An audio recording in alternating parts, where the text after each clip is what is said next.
Johnny, just to clear everything up, are you all fit and ready to go for the weekend? Yeah, all good. Just trained I trained last week in the Aviva against the 20s, and then trained all this week. So yeah, good to go.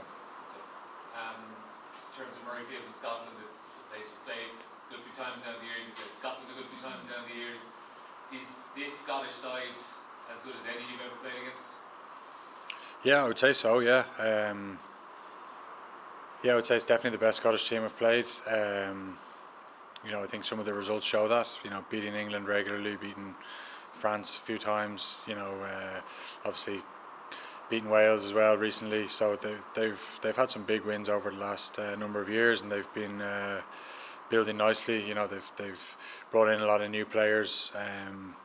Over the last couple of years as well, which have made their team stronger. So yeah, it's definitely the best. Yeah. And they're also playing for a triple crown this weekend. Yeah. Something they haven't won in a long, long time. Has that factored into your preparation, that for them they're playing for a little bit more than points on the table? Yeah, it's something that we had to acknowledge, because it's going to make for a very special atmosphere over there, I'm sure. It always isn't a special atmosphere, even if there was nothing on the line. But there's a huge game now with them going for Triple Crown and still in the championship, and us obviously in the championship, and obviously wanting to try and win a Triple Crown ourselves. So it's it's a massive game.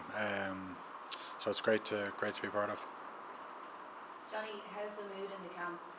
Is there a little more edge to everything this week? Are things kicked up a notch because of what's at stake?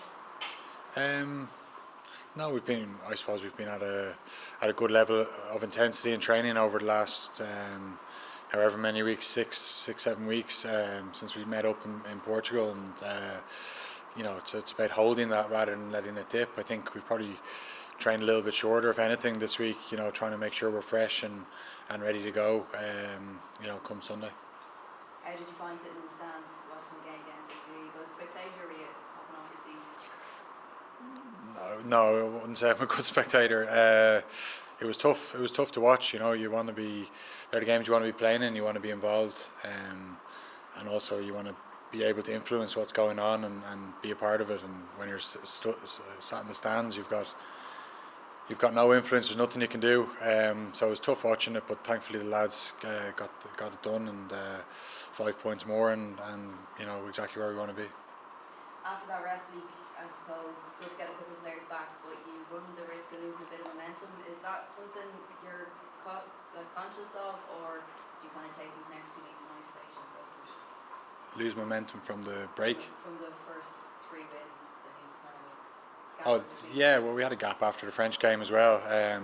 This is all factored in. It's nothing that we as players have to worry about. It's things that the management have to worry about, and we just have to turn up day to day and make sure we perform our best. That's our focus, and no, we wouldn't say that it's dipped off in any way. Johnny, you've been involved in Grand Slam and in teams before and groups. Do you get a sense of destiny about it when you've won 2 games in a row? Does it build like that?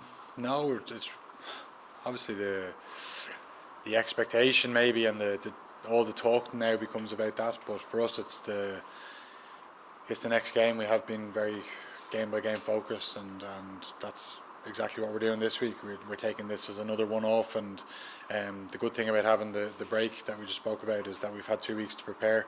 The benefit of being in the Irish system is you have all your players at home. You've got guys in camp last week, and you have an extra little bit of time to prepare. So it was good from that regard, because this is a huge game. So the more preparation time you have, the better.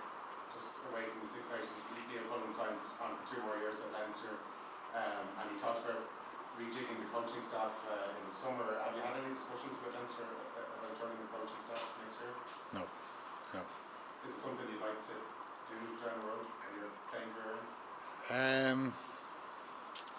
I would never say never, because again, you never know what life's going to throw at you. It's not my plan straight away. I don't think it would be right straight away. If offers did come in, it wouldn't be right for me to go in and coach with guys that I've played with for the last number of years. Or I certainly wouldn't want to jeopardise this year, because if they find out you're going in coaching them, the relationship changes straight away. So no, I won't be doing it for the foreseeable future anyway. But like, rugby is my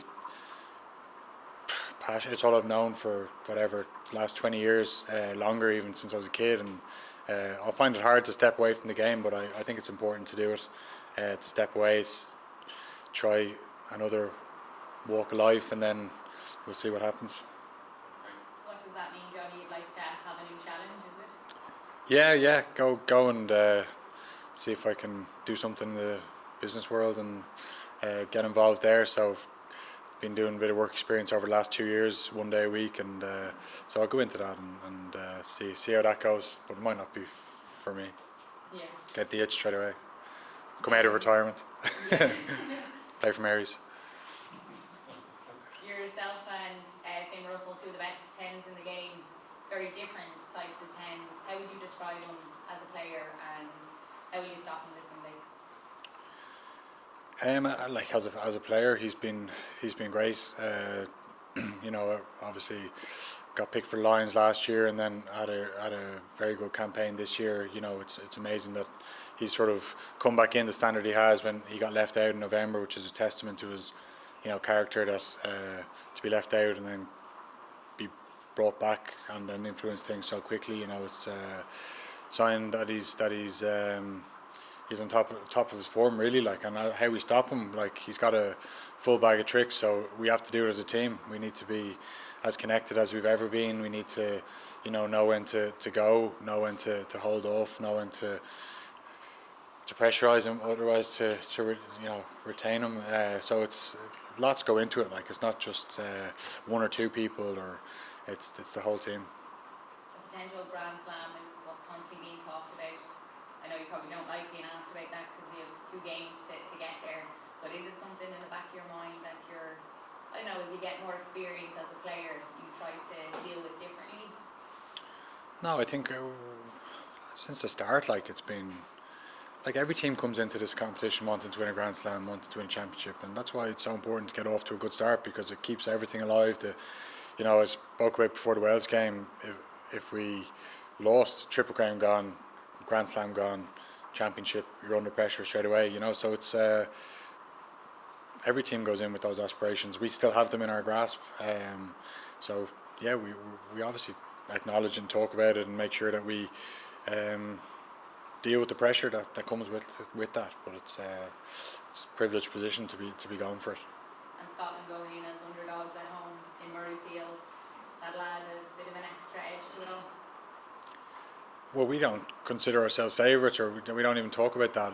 We think that it's going to be an incredibly tough game, like we spoke about already. Probably the best Scottish team of all time. Well, maybe not of all time, because there's Scottish teams that have gone on to won championships and stuff. But definitely the best Scottish team we've played against, probably since the Six Nations started. It's the best Scottish team. So, it'll be a really, really tough game, and it'll probably be our toughest of the championship so far. Johnny, you're 8 points off becoming the record point scorer in the Six Nations. Is that something first of all, were you aware of that, and is that something on your mind? Yeah, it's something that you have people that say it to you, or you see it on, I suppose, social media, or Irish Rugby tagged me in something today, which I wasn't too happy about. So it's it's there, but I don't think it's going to add any pressure to me or anything like that. It's not something I ever set out to do, or I'd rather not score another point and win a championship, win a Grand Slam, than get the points record. It doesn't bother me too much. If it comes, fantastic, but if not, it's not something I'll lose sleep over. So what would it mean if you were to do that? I just explained it there. It would be a bonus, but like I said, it's not in my thoughts. My thoughts are about making the team win. If the right decisions to go to the corner and pass some points, I'll do that for the team. It's nothing really, but like I said, if you do it, it's an amazing mark to do. And Ronan obviously had an amazing career, and even just to be in that same conversation is enough for me. Take last one in this section, guys. Okay. Or can I ask one more, please? Just on your injury, can you maybe give us more information on that? You said Antonio landed on your groin, so can you maybe give us a bit more detail on what the actual injury was? My groin. See, he landed on my hip, yeah, and he hurt my groin.